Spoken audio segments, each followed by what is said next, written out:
En Centrafrique, les actes de violence n'épargnent plus personne. Un employé local de la mission de maintien de paix de l'ONU a été retrouvé mort. La MINUSCA a juré retrouver les auteurs de ce crime.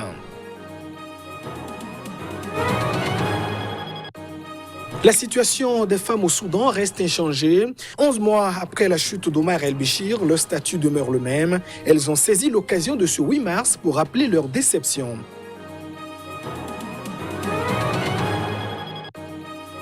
Et puis, en Somalie, les États-Unis semblent mener une guerre sans fin. La bataille contre les Shebabs est loin d'être gagnée, alors que Washington envisage réduire ses troupes sur le continent.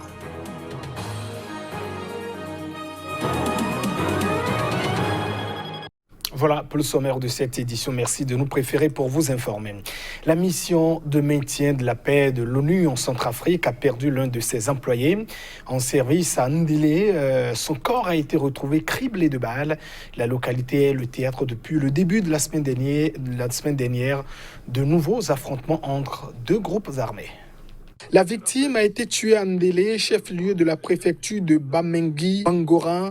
Théâtre depuis mardi de nouveaux combats entre deux des nombreux groupes armés qui déchirent depuis 7 ans ce pays. Le corps sans vie, criblé de balles d'un fonctionnaire, a été retrouvé tôt samedi dans la brousse par la population. Les circonstances de sa mort ne sont pas encore connues, a écrit la MINUSCA, la mission des Nations Unies en Centrafrique, dans un communiqué. Cet assassinat révoltant ne restera pas impuni, le où les responsables seront recherchés et poursuivis devant les juridictions compétentes, promet le représentant spécial du secrétaire général des Nations Unies en Centrafrique, cité dans le communiqué. Depuis mardi, la ville de Ndéli est le théâtre d'affrontements entre les éléments de l'ethnie Ronga, du Front populaire pour la renaissance de la Centrafrique, l'un des principaux groupes rebelles du pays, et des miliciens issus de la communauté Goula. Tout est parti d'un incident qui a causé la mort d'un membre d'une ethnie, puis ça a dégénéré. La situation est calme mais tendue selon la MINUSCA, qui précise que plus de 1000 civils ainsi que des acteurs humanitaires ont trouvé refuge près de la base des casques bleus dans la ville. Au Burkina Faso, les travailleurs des secteurs publics et privés ont manifesté contre les réductions de salaire effectuées par le gouvernement en janvier et février dernier. Les manifestants réclament la suppression des taxes sur les primes et les indemnités, ainsi que le remboursement des réductions qui ont déjà été effectuées. Voici les détails dans cet élément. De 10 000 à 20 000 personnes ont manifesté samedi à Ouagadougou pour protester contre l'imposition des primes des fonctionnaires. Rassemblés à la Bourse du Travail, les agents de la fonction publique, soutenus par des travailleurs du privé, ont arpenté les artères de Ouagadougou, entonnant l'hymne national et scandant des slogans tels que « Paix et liberté pour le peuple »,« Trop d'impôts tue l'impôt ».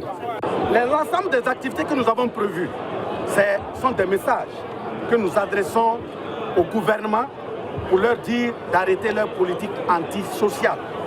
Ce sont des messages que nous adressons à l'Assemblée nationale pour leur dire de se réveiller et faire en sorte que les contenus des lois qui sont votées soient des lois non seulement légitimes, mais qui prennent en compte les aspirations profondes des travailleurs, des populations, donc du peuple en compte. Si ce n'est pas fait dans ce sens, nos dévanciers qui ont dirigé le mouvement syndical depuis les années 1946, qui ont toujours pris position de façon ferme aux différentes tournées décisives de l'histoire de notre pays, nous allons aussi aller dans ce sens. Nous avons exigé purement et simplement, non seulement le retrait de la mise en œuvre de l'UTS sur les primes et indemnités des travailleurs, qu'ils soient du public, qu'ils soient du parapublic ou qu'ils soient du privé, mais aussi le remboursement immédiat des coupures qui ont été opérées. Le gouvernement burkinabé a étendu en février dernier l'impôt unique sur le traitement des salaires aux primes et indemnités des fonctionnaires. Selon les autorités, il s'agit de corriger une injustice et d'établir une équité avec les travailleurs du privé déjà assujettis à cet impôt. Sur les quelques 200 000 agents de la fonction publique, 190 000 ont vu leur salaire de février diminuer de montant, compris entre 1 000 et 5 000 francs CFA. C'est pour juste dire à nos dirigeants que s'ils voient cette masse, c'est un avertissement et qu'ils doivent écouter les cris du peuple burkinabé. Parce qu'en général, lorsqu'on devient sourd et que le peuple trime jusqu'à un niveau donné et qu'il prend ses responsabilités, alors ça devient difficile à gérer. Et comme vous voyez ce matin, la masse est dehors, la population est dehors Et c'est clair que dans les jours à venir, les choses risquent de se durcir. Nous les invitons vraiment à ouvrir les yeux et très vite et à voir l'intérêt, j'allais dire, des populations, l'intérêt des travailleurs. Ça y va de l'intérêt du Burkina Faso. Une cinquantaine de syndicats prévoient une grève générale du 16 au 20 mars prochain, ponctuée par une marche le 17 mars. Le président Roch-Marc Christian Kaboré, élu en 2015, s'était engagé à faire reculer la pauvreté à travers un ambitieux plan national de développement économique et social. Mais son gouvernement n'est pas encore parvenu à mobiliser les quelques 28 milliards d'euros nécessaires à son financement. Et on parle des droits des femmes à présent, après avoir lancé une application pour rendre sûres les courses en taxi. La Mauritanienne Diouli Oumar Diallo, qui entend que les femmes soient donc actrices de leur propre sécurité, a développé des formations d'autodéfense pour les femmes, et ce en dépit des pesanteurs d'une société très conservatrice. La Mauritanienne Diouli Oumar Diallo n'a qu'un objectif, que les femmes soient actrices de leur propre sécurité.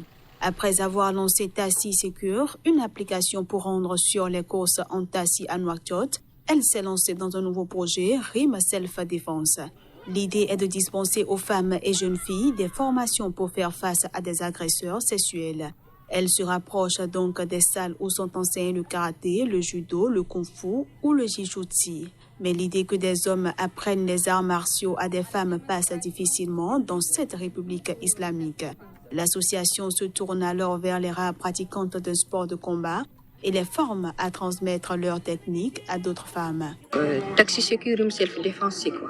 Taxi Secure et Rim Self-Défense, c'est deux outils qui ont pour objectif, c'est de prévenir les agressions et les violences sexuelles à l'égard des femmes, des jeunes filles et des mineurs.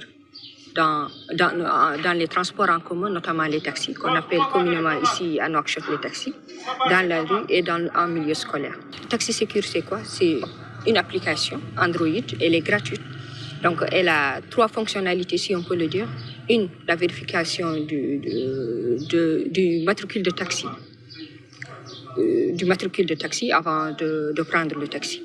La deuxième fonctionnalité, c'est l'envoi du message d'alerte à ses proches. Si jamais on sent que le taximan veut nous amener à une destination autre, celle qu'on a, envoyer le message d'alerte.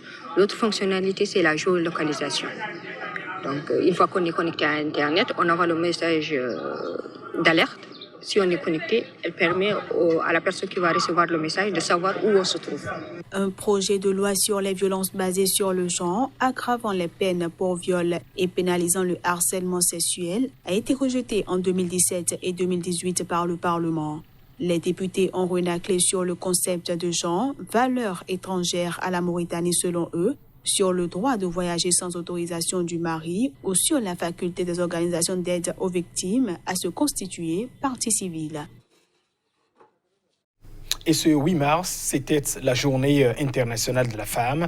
On se rappelle qu'au Soudan, elles étaient donc à l'avant-garde de la contestation du régime du président Omar El-Béchir. Mais 11 mois après la chute de ce régime, les militantes soudanaises se disent déçues par le peu d'empressement des nouvelles autorités à améliorer le statut de la femme. Écoutons ces précisions.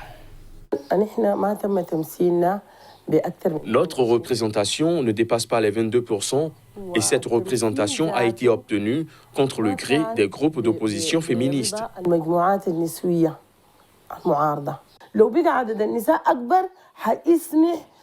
Si les femmes avaient eu une meilleure représentation, elles auraient eu plus de voix pour défendre leur cause, mais ceci n'a pas eu lieu.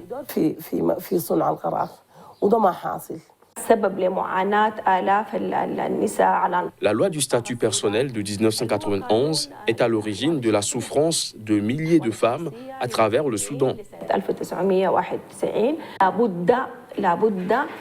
On a besoin de mesures immédiates et je pense que le ministère de la Justice et le gouvernement comprennent la situation et je reste optimiste quant à la possibilité de franchir des pas dans la bonne direction.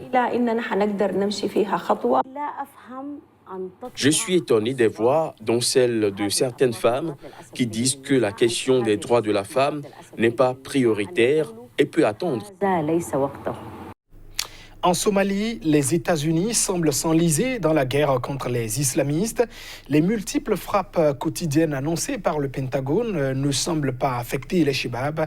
Pendant que le pays redoute les violences, Washington envisage réduire sa présence militaire en Afrique. L'une des menaces que redoutent les États-Unis d'Amérique, c'est l'attaque des Chebabs. Le commandant des forces terrestres américaines en Afrique l'a récemment souligné en précisant que les islamistes aspirent à attaquer son pays. Alors que Washington envisage de réduire sa présence en Afrique pour recentrer ses efforts vers les concurrents stratégiques tels que la Chine et la Russie, la guerre d'usure contre les Chebabs ne semble pas remise en question. Le danger qu'ils représentent doit être pris très au sérieux, a ajouté le commandant au cours d'une conférence téléphonique au Pentagone. Vendredi encore, le haut gradé américain a annoncé dans un communiqué avoir mené une frappe aux alentours d'une des bases des Chebabs dans le sud, tuant un combattant. C'était la 20e frappe de l'armée américaine contre les Chebabs en Somalie depuis le début de l'année, après 64 en 2019 et 43 en 2018 selon les décomptes du centre de réflexion New America. On estime que les Chebabs comptent actuellement 5 000 à 9 000 combattants et si les États-Unis s'en tiennent à leur logique, à raison d'un ou deux combattants éliminés chaque jour, il leur faudra au moins 13 ans pour en venir à bout. Une nouvelle guerre sans fin. Dans le premier rapport public sur l'opération militaire américaine en Somalie, publié en février dernier, l'inspecteur général du ministère de la Défense rappelait que la mission confiée à Africom est officiellement d'avoir d'ici 2021 suffisamment diminué les Chebabs, le groupe État islamique en Somalie et les autres groupes extrémistes d'Afrique de l'Est pour qu'ils ne puissent plus nuire aux intérêts des États-Unis. Et c'est la fin de cette édition. Merci de votre attention. Restez fidèles au programme de votre télévision CK TV. Au revoir.